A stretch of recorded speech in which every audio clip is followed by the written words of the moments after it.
ஹாய்ங்க, this is Purnima Umapathi. Welcome back to my channel. Hope you all are doing good. எல்லாரும் ரொம்ப நல்லா இருக்கீங்கன்னு நம்புறேன்.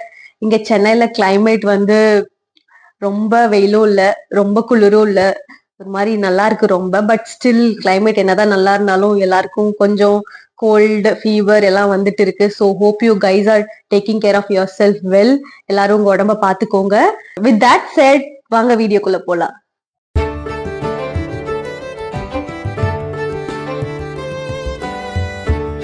என்னோட கரியர் ஜேர்னி பாக்குறதுக்கு முன்னாடி என்ன பத்தின ஒரு குட்டி ஸ்டோரி சொல்லிடலான்னு யோசிக்கிறேன்.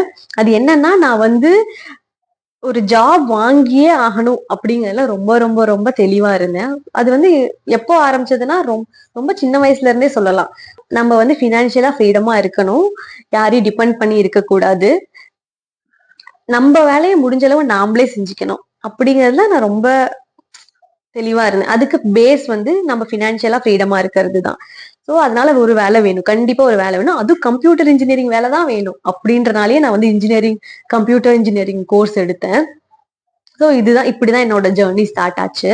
ஆசைப்பட்ட மாதிரி கம்ப்யூட்டர் சயின்ஸ் கோர்ஸும் எடுத்தாச்சு. தேர்ட் இயர் வந்தது, அங்கதான் பிளேஸ்மெண்ட் ட்ரைனிங் எங்களுக்கு ஸ்டார்ட் ஆச்சு.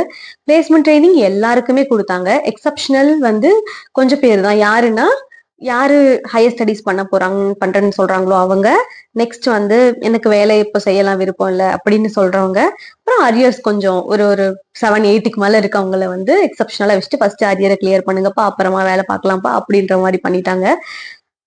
நெக்ஸ்ட் நான் டச்வுட், எனக்கு வந்து அரியர்ஸ் எதுவும் கிடையாது. நான் கொஞ்சம் ஸ்டூடியஸ் பர்சன். நான் வந்து கொஞ்சம் நல்லா படிக்கிற பொண்ணு தான். அதனால எனக்கு அரியர்ஸ் இருந்தது இல்ல. தேர்ட் இயர்ல எங்களுக்கு ஆப்டிடியூட் ட்ரைனிங் ஆரம்பிச்சாங்க. ஆப்டிடியூட்னா வந்து அந்த மேக்ஸ், மூளை யோசிச்சு பண்ற மாதிரி, லாஜிக்கலா நீ வந்து இது அங்க போனா லாஜிக்கலா வந்து இவங்க இங்க, இவங்களோட பேரை, இவங்களோட பாட்டி, இவங்க பாட்டியோட தாத்தா, இவங்க யாருன்னு சொல்லுங்க பாப்போம் அப்படின்ற மாதிரி இருக்கும். இது ஒரு லாஜிக். இது ஒரு இது வந்து ஒரு வே ஆஃப் லாஜிக். இந்த மாதிரி மேக்ஸ் வச்சு லாஜிக் வரும். கப்பல் இவ்வளவு ஸ்பீட்ல போகும், இப்போ இந்த ரிவர்ஸ்ல எவ்வளவு ஸ்பீட்ல வரும், அப்போ வந்து இது எவ்வளவு ஸ்பீட்ல போயிருக்கும் அப்படின்ற மாதிரி மேக்ஸ் கால்குலேஷன்ஸ் எல்லாம் இருக்கும். ஸோ இதெல்லாம் கொஞ்சம் மூளை யோசிக்கிற மாதிரி இருக்கும். அது இல்லாம எனக்கு மேக்ஸ் பிடிக்கும். ஸோ மேக்ஸ் பிடிக்கும்ன்றனாலே ஆப்டிடியூட் எனக்கு ப்ராப்ளம் கிடையாது. நெக்ஸ்ட் வந்து கம்யூனிகேஷன். கம்யூனிகேஷன்ல வந்து ஒரு வேலை வேணும்னாலே communication is very very very important. ஆமாவா? அதனால ஃபர்ஸ்ட் எங்களுக்கு கம்யூனிகேஷனும் கொஞ்சம் இம்பார்ட்டன்ஸ் நிறையவே கொடுத்தாங்க. அது வந்து ஒரு 3 கேட்டகரியா பிரிச்சாங்க. ஃபர்ஸ்ட் கேட்டகரி வந்து உங்களுக்கு எந்த பிரச்சனையும் இல்லப்பா, நீங்க டைரக்டா பிளேஸ்மெண்ட் இன்டர்வியூஸ்ல உட்காந்துடலான்ற கேட்டகரி. செகண்ட் கேட்டகரி வந்து கொஞ்சம் ட்ரைனிங் கொடுத்தா போதும், இவங்க வந்துருவாங்க, டைரக்டா அந்த ஜோனுக்கு போயிடுவாங்க அப்படின்னு. தேர்ட் கேட்டகரி வந்து இவங்களுக்கு முதல்ல இருந்து சொல்லி தரணும், இல்லைன்னா அவங்க அவ்வளவுதான், ஏபிசிடி மாதிரி சொல்லி தரணும்ன்ற அளவு, அந்த அளவு கிடையாது, எக்ஸாஜரேட் பண்ணக்கூடாது. தேர்ட் கேட்டகரி வந்து இவங்களுக்கு வந்து முதல்ல இருந்து சொல்லி தரணும் அப்படின்ற கேட்டகரி. அந்த கேட்டகரியில தான் நான் இருந்தேன். நியூஸ் பேப்பர் படிக்க சொன்னாங்க, புக்ஸ் படிக்க சொன்னாங்க, இந்த மாதிரி how to introduce your self, இதுல இருந்து ஆரம்பிச்சாங்க. எனக்கு வந்து அப்பெல்லாம் செம்ம பயமாயிடுச்சு. என்னடா இது, நம்ம வந்து வேலை வாங்கியே ஆகணுமே, இப்படி கடைசியில கம்யூனிகேஷன் தான் ரொம்ப ரொம்ப இம்பார்ட்டன்ட், நம்ம வந்து இப்படி கடைசி ஜோன்ல உட்காந்துருக்கோம், என்ன பண்ண போறோம், எப்படியாவது மேல போய் ஆகணும் அப்படின்றது வந்து என் மைண்ட்ல ஓடிக்கிட்டே இருந்தது. நெக்ஸ்ட் வந்து இதுக்கு வந்து நியூஸ் பேப்பர், இந்த மாதிரி ட்ரைனிங் போச்சு. டெய்லி நியூஸ் பேப்பர் படிக்கிறது இந்த மாதிரி போச்சு. அதே மாதிரி ஆப்டிடியூடும் போச்சு. நான் என் ஃப்ரெண்ட்ஸ்க்குலாம் வந்து ஆப்டிடியூட்லாம் சொல்லி தருவேன். எனக்கு வந்து அது பிடிக்கும்ல, அதனால நான் வந்து சொல்லி தருவேன். இந்த மாதிரி அது கொஞ்சம் மண்டையில நல்லா ஸ்ட்ராங்காவே நின்றுச்சு சொல்லி தந்தனால. நீங்க வந்து உங்களுக்கு எல்லாருக்குமே தெரிஞ்சிருக்கும்னு நினைக்கிறேன். நீங்க வந்து உங்களுக்கு ஏதாவது தெரிஞ்சதுன்னா நீங்க மத்தவங்களுக்கு அதை சொல்லி தந்தீங்கன்னா நல்லா உங்க மண்டையில உட்காந்துரும். அது வந்து நீங்க 2-in-1 win win situation for both of them. உங்களுக்கும் நல்லா மண்டையில் நிற்கும், அவங்களுக்கும் சொல்லி தந்த மாதிரி ஆகும், அவங்களுக்கும் புரியும். ஸோ இதுதான் வின்-வின் சுச்சுவேஷன். ஸோ உங்களுக்கு ஏதாவது ரொம்ப நல்லா தெரிஞ்சதுன்னா தயவு செஞ்சு எல்லாருக்கும் சொல்லி கொடுங்க. ஓகே? இந்த மாதிரி பிளேஸ்மெண்ட் ட்ரைனிங் போயிட்டே இருந்தது. கம்யூனிகேஷனும் ஓரளவு இம்ப்ரூவ் ஆகுதுன்னு நினைச்சுக்கிட்டு இருக்கேன் நானே. இம்ப்ரூவ் ஆச்சா இல்லையான்னு கூட எனக்கு தெரியாது அந்த டைம்ல. அந்த மாதிரிதான் போயிட்டு இருந்தேன். ஏன்னா அதை அசஸ் பண்ற மாதிரி எதுவும் வைக்கல. அப்பப்போ குரூப் டிஸ்கஷன் நடக்கும், அப்ப ஏதாவது பேசுவோம், அப்ப நல்லா பேசுறோமா இல்லையான்னு கூட எனக்கு அப்ப ஃபீட்பேக் வந்ததான்னு கூட ஞாபகம் இல்லை. பட் எனக்கு வந்து நான் நல்லா பேசுறேன்ற கான்ஃபிடன்ஸ் சுத்தமா இல்லை, அது மட்டும் எனக்கு தெரியும். ஃபர்ஸ்ட் கம்பெனி வந்தது. ஃபர்ஸ்ட் கம்பெனி எங்க காலேஜ்ல வந்து, அதுதான் எங்க காலேஜுக்கு வர ஃபர்ஸ்ட் கம்பெனி. இப்போ அது வந்து மோஸ்ட்லி எல்லாருக்கும் உங்களுக்கு தெரியும். ஃபர்ஸ்ட் கம்பெனினாலே வந்து ஒரு நல்ல கம்பெனி தான் வருவாங்க. ஓகேவா? ஃபர்ஸ்ட் கம்பெனியா வர்றது வந்து மோஸ்ட்லி ஒரு நல்ல கம்பெனி தான் வருவாங்க. ஒரு காலேஜ்க்கு.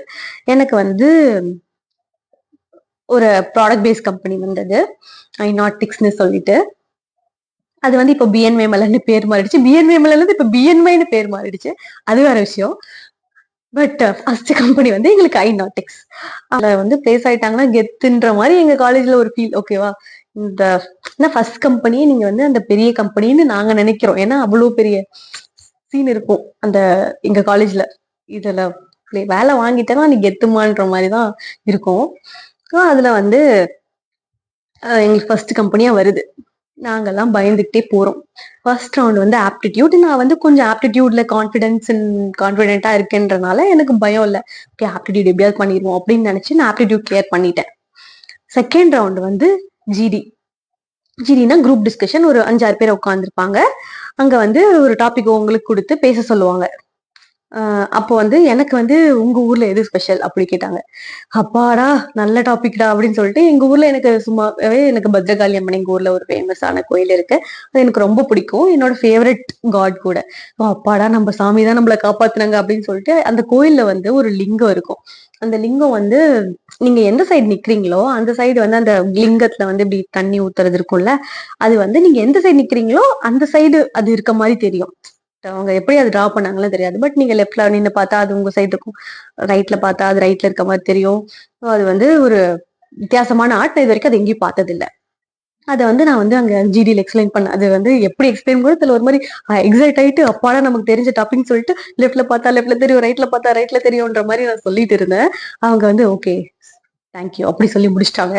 இதுக்கு என்னடா நினைக்கிறது அப்படின்ற மாதிரிதான் இருந்தது. அப்புறம் கொஞ்ச நாள் கழிச்சு செகண்ட் ரவுண்ட் செலக்டட். நீங்க எல்லாம் வந்து சென்னை போகணும். ஏன்னா ஆஃபீஸ் சென்னையில தான் இருக்கு. தேர்ட் ரவுண்டுக்கு வந்து சென்னை கூட்டிட்டு வந்தாங்க. இங்க வந்து ரெஃப்ரெஷ் ஆயிட்டு ஒரு நல்லா நீட்டா அயன் பண்ண ட்ரெஸ் எல்லாம் போட்டுட்டு நாங்க வந்து போனிட்டு ஆஃபீஸ் ஃபர்ஸ்ட் டைம் நம்ம வந்து ஒரு கார்பரேட் லைஃப் எப்படி இருக்குன்றத பாக்குறோம். அதுவும் கேஃபிடேரியா தான் பார்த்தோம். கேஃபிடேரியா தான் மோஸ்ட்லி எல்லா கம்பெனிலும் செம்மையா இருக்குங்க. அங்கேயும் செம்மையா இருந்தது. டைடல் பார்க் தான் கூட்டிட்டு போனாங்க சென்னையில. கேஃபிடேரியா பார்த்தோன்னே வா செம்மையா இருக்கு, இங்கதான் நம்ம வேலை பார்க்க போறோமா, எப்படியாவது வேலை வாங்கிடணும், இங்கெல்லாம் வந்தா செம்ம அப்படின்னு நினைச்சிட்டு இருந்தோம். ஏன்னா நம்ம வந்து அந்த மாதிரி ஒரு லக்ஸூரியஸ் லைஃப்லாம் பார்த்ததே கிடையாது. அதான் ஃபர்ஸ்ட் டைம். ஸோ ஒரு மாதிரி வாவ்ன்ற மூமெண்ட்ல இருந்தேன்னா அப்ப வந்து ஒவ்வொருத்தரா கூப்பிட்டு இருந்தாங்க. ஒவ்வொருத்தரும் கூப்பிட அப்படியே பிபி அதிகமாது. என்னையும் கூப்பிட்டாங்க. ஸோ கூப்பிடும்போது என்னை வந்து ஹெச்ஆர் கூப்பிட்டாங்க. உள்ள போயிட்டு ஃபர்ஸ்ட் ரவுண்ட் ஹெச்ஆர் உள்ள கூப்பிட்டாங்க. கூப்பிட்டு என்ன சொன்னாங்கன்னா, என்ன கேட்டாங்கன்னா, நீங்க வந்து எப்படி ஓகே உங்களுக்கு வந்து ஜென்ரலா என்ன பத்தி கேட்டு மேட்டூர், நான் வந்து உங்க ஊர் எது அதெல்லாம் கேட்டாங்க. உங்க ஊர்ல எது ஃபேமஸ் அப்படின்னு கேட்டாங்க. நான் வந்து மேட்டூர் டேம், உங்களுக்கு மேட்டூர் தெரியுமா அப்படின்னு கேட்டேன். தெரியும். ஏன்னா நிறைய பேருக்கு நான் வந்து என்னோட ரெசிடென்சி எல்லாம் லீவ் பண்றேன்னு ரிவீல் பண்றேன்னு நினைக்கிறேன். அது வேண்டாம். Okay skip it. என்னை பத்தி கொஞ்சம் இன்ஃபர்மேஷன்ஸ் எல்லாம் கேட்டுட்டு அதுக்கப்புறம் வந்து உங்களுக்கு சாஃப்ட்வேர் டெவலப்மெண்ட் பத்தி ஏதாவது தெரியுமான்னு கேட்டாங்க. நாங்க வந்து அது ஒரு சப்ஜெக்டா எங்களுக்கு இருந்திருக்கு. பட் அது அவ்வளவு சீரியஸாலாம் படிச்சது இல்ல. ஓரளவு அப்படின்னு சொல்லி சமாளிச்சு அதுக்கப்புறம் ஓகே லீவ் இட். நீங்க வந்து உங்களுக்கு ஒரு ஒரு டிஷ் சமைக்கணும். ஓகே என்ன டிஷ் சொன்னாங்க எனக்கு ஞாபகம் இல்லை. பட் ஒரு டிஷ் சமைக்கணும். அதுக்கு உங்களுக்கு என்னெல்லாம் தேவை அப்படின்னு கேட்டாங்க. அதுக்கு வந்து எண்ணெய் வேணும், கடுகு வேணும், கருவேப்பிலை வேணும், அப்புறம் பேன் வேணும், அதெல்லாம் சொன்னேன். அதெல்லாம் சொல்லிட்டு இருக்கும்போது ஹெச்ஆர் வந்து ஓகே நைஸ் இதெல்லாம் சொல்லிட்டு அடுப்பு பத்த வைக்காம எப்படிமா செய்ய முடியும் அப்படின்னாங்க. ஆமா இல்ல கரெக்ட், அடுப்பு பத்த வைக்கணும் அப்படின்னு சொல்லிட்டு நான் வந்து வெளியே வந்துட்டேன். ஆமா நீங்க தான் கரெக்ட்னு சொல்லிட்டு ஐயோ என்ன நடக்குமோ தெரியலையே அப்படின்ட்டு இருந்தோம். கொஞ்ச நாள் கழிச்சு கொஞ்சம் பேரை மட்டும் ஒரு 5-6 பேரை மட்டும் நீங்க first company selected, second company attend பண்ண வேணான்ற மாதிரி வச்சுட்டாங்க. அவங்க எல்லாம் வந்து ஓகே அவங்கதான் செலக்டட் போல, நம்மளும் ரிஜெக்டட். ஏன்னா மோஸ்ட்லி எல்லாரும் என்ன பண்ணுவாங்கன்னா காலேஜ்ல ஒரு கம்பெனி நீங்க செலக்ட் ஆயிட்டீங்கன்னா செகண்ட் கம்பெனி அட்டன் பண்ண விட மாட்டாங்க. ஏன்னா எல்லாருக்கும் ஆப்பர்ச்சுனிட்டி வேணும்ன்றனால. எங்களெல்லாம் செகண்ட் கம்பெனி வந்தது டெக் மஹேந்திரான்னு சொல்லி ஒரு கம்பெனி. அதில் அட்டன் பண்ண விட்டாங்க. அதுல விட்ட உடனே ஓகே நம்ம ரிஜெக்டட் போல அப்படின்னு நினைச்சிட்டு செகண்ட் கம்பெனி அட்டன் பண்ணேன். செகண்ட் கம்பெனி வந்து டெக் மஹேந்திரா. அதுலயும் ஃபர்ஸ்ட் வந்து ஆப்டிடியூட் தான். ஆஸ் யூஷுவல் எனக்கு கொஞ்சம் கான்ஃபிடன்ஸ் அதில் இருக்கனால நான் வந்து அதை கிளியர் பண்ணியாச்சு. செகண்ட் ரவுண்ட் வந்து கம்யூனிகேஷன் ஆஸ் யூஷுவல். பட் இங்க கம்யூனிகேஷன் வந்து ரைட்டிங் எழுதணும், ஒரு எஸ்ஸே எழுதணும். எனக்கு வந்து ஒரு ரைட்டிங்ஸ் எனக்கு இங்கிலீஷ்ல வந்து பேசுறதை விட ரைட்டிங்ஸ் நல்லா வரும்னு நான் கொஞ்சம் நம்புறேன்னு வச்சுக்கோங்களேன். அதனால அதுவும் கொஞ்சம் கான்ஃபிடன்ஸ் இருந்தது எழுதும்போது. அதுல வந்து எழுதியாச்சு. அதுவும் வந்து எழுதிட்டு லஞ்ச் போக சொல்லிட்டாங்க. லஞ்ச் போயிட்டு வந்தா வந்து போய் செக் பண்ணுங்கன்னு சொல்லும்போது நான் செலக்டட்னு சொன்னாங்க. அப்பாடா அப்படின்னு சொல்லிட்டு இதுலயாவது வேலை வாங்கிடணும்னு நினைச்சிட்டு செகண்ட் ரவுண்டு முடிஞ்சது. தேர்ட் ரவுண்டு வந்து என்ன நடந்ததுன்னு ஞாபகம் இல்ல. இல்ல தேர்ட் ரவுண்ட் வந்து திரும்ப ஹெச்ஆரா இல்ல அதுக்கு முன்னாடி ஏதாவது இருந்ததா ஞாபகம் இல்ல. பட் கடைசியா ஹெச்ஆர் ரவுண்ட் இருந்தது. அங்கேயும் வந்து நீங்க சும்மா பேசிக் கொஸ்டின்ஸ், நீங்க எப்படி என்ன மாதிரி நீங்க அந்த மாதிரி வேலை பார்ப்பீங்களா அப்படிலாம் கேட்டாங்க. இந்த மாதிரி கொடுத்தா வேலை பார்ப்பீங்களா அப்படிலாம் கேட்டாங்க. நான் வந்து ஓகே, எனக்கு எல்லாமே ஓகே தான், வேலைன்னு ஒண்ணு கொடுங்க போதும் அப்படின்ற லெவல்ல இருந்தேன் அந்த டைம்ல. ஓகேன்னு சொல்லிட்டு அன்னைக்கே சொல்லிட்டாங்க ரிசல்ட், நான் செலக்டட்னு சொல்லிட்டு. அப்போ வந்து ரொம்ப ரொம்ப ரொம்ப ரொம்ப ஹாப்பி. நான் வந்து வீட்டுக்கு வந்து ஃபோன் பண்ணி இந்த மாதிரி நான் செலக்டட் 7:30 மணி ஈவினிங் வந்து 7:30 மணி 8 மணி ஆயிடுச்சுன்னு நினைக்கிறேன் இன்டர்வியூ முடியவே, அந்த லாஸ்ட் ரவுண்ட் நடக்கும்போது. நான் அதுக்கப்புறம் வீட்டுக்கு போகிறதுக்கு ஒரு 1.5 hours ஆயிடுச்சு. ஸோ அப்போ வந்து ரொம்ப ஹாப்பியா போனேன். நான் வந்து கடைசியா அப்பாடா வேலை வாங்கிட்டேன், இனிமே நம்ம வாழ்க்கை மாறிடும் அப்படின்ற மாதிரி ஒரு சந்தோஷத்துல போனேன். ஸோ இது வந்து இந்த டெக் மஹேந்திரா கம்பெனில செலக்ட் ஆயிட்டேன். இன்னொரு ட்விஸ்டிங் என்னன்னா, நான் வந்து ஃபர்ஸ்ட் கம்பெனி அட்டென்ட் பண்ணல. அது வந்து ஃபர்ஸ்ட் எங்களுக்கு வந்து வருஷம் வருஷம் வந்து பிளேஸ்மெண்ட் டேன்னு ஒண்ணு நடக்கும். நீங்க வந்து யார் யாரெல்லாம் வேலை வாங்கியிருக்காங்களோ அப்பெல்லாம் அவங்களுக்கு வந்து இந்த கம்பெனில பிளேஸ் ஆயிருக்கீங்கன்ற மாதிரி அப்பதான் அந்த லெட்டரே தருவாங்க. நீங்க வந்து அது ஒரு ப்ரூஃப் வேணும்ல நீங்க செலக்ட் ஆயிட்டீங்கன்ட்டு. அப்ப வந்து ஒரு பிளேஸ்மெண்ட் டேன்னு ஒண்ணு நடக்கும். அதுல வந்து அந்த லெட்டர் தருவாங்க. நீங்க செலக்ட் ஆயிடு இந்த கம்பெனில செலக்டட், அந்த பே உங்களுக்கு எவ்வளோ அது எல்லாமே அதுல இருக்கும். அன்னைக்கு தரும்போது டெக் மஹேந்திரான்னு இல்ல ஐநாட்டிக்ஸ்னு இருந்தது. என்னங்க சொல்றீங்க, நான் ஐநாட்டிக்ஸ்ல செலக்டடா அப்படின்ற மாதிரி. பட் ஒரு க்ளூ முன்னாடி கொடுத்துட்டு தான் இருந்தாங்க. பட் ஸ்டில் வந்து அன்னைக்கு அந்த பிளேஸ்மெண்ட் டேக்கு கொஞ்ச நாளைக்கு முன்னாடி தான் தெரியும் நாங்க வந்து ஐநாட்டிக்ஸ்ல செலக்ட் ஆயிட்டோம்ட்டு. ஸோ நானு என்னோட டிபார்ட்மெண்ட்லயே 3 பேரு, மொத்த காலேஜ்லயே கொஞ்சம் பேர் தான் டுவல் பிளேஸ்மெண்ட், மீன்ஸ் 2 கம்பெனில வேலை வாங்கினவங்க. அதுல நானும் ஒண்ணு. அதை நினைக்கும் போது எனக்கே என்ன ஒரு ப்ரௌட் மூமெண்டா எனக்கு ஃபீல் ஆகும். இதுல இருந்து நான் என்ன சொல்ல வரேன்னா, உங்களுக்கு if you really want something, உங்களுக்கு நிஜமாவே ஒண்ணு வேணும், அதுல வந்து உங்களுக்கு எந்த ஒரு நெகட்டிவ் தாட்ஸும் இல்ல, கிடைக்குமா கிடைக்காதா, விச் மீன்ஸ் நான் வந்து வேலைக்கு போகணுமா வேண்டாமா அப்படி கிடையவே கிடையாது. எனக்கு வேணும், அதுக்கு நான் ஏதாவது பண்ணிதான் ஆகணும்ன்ற ஒரு முடிவுல இருந்தனால எனக்கு இது வந்து ஒரு பிளெஸ்ஸிங்கா வந்திருக்கும். நம்ம நினைச்சா அதுக்கு ஏதோ ஒரு வழியா நமக்கு வரும். அது வந்து முடிஞ்ச அளவு நம்ம ஹார்ட் ஒர்க் மட்டும்தான் போடணும் அப்படிங்கிறது வந்து எனக்கு ஒண்ணு கத்துக்கிட்டேன் இதுல.